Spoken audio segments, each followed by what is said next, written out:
E di crisi economiche e sfide delle imprese per il futuro si è parlato in un forum nel Trevigiano, presenti economisti, imprenditori e vari esperti.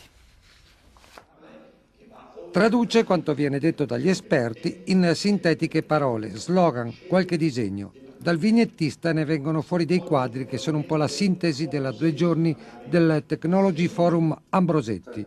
Un incontro tra esperti vari sui temi dell'innovazione per la crescita delle imprese che si è tenuto nel castello sopra Cison di Valmarino, nel Trevigiano. Analisi e proposte, platea di imprenditori ed economisti. La realtà è quella di una situazione di crisi difficile. Secondo noi ci serve e anche urgentemente una visione del futuro per la scienza, per l'innovazione e la tecnologia, cioè che si esprimano delle scelte, che si facciano degli indirizzi, che si anche identifichino delle risorse che servono. Il baratro imminente per l'economia del nord espresso dal presidente di Confindustria a Castelbrando ha incontrato posizioni opposte tra critici e favorevoli. La capacità di resistenza del settore economico sta arrivando a consunzione ed è una cosa che forse non viene percepita nella sua interezza e nella sua gravità.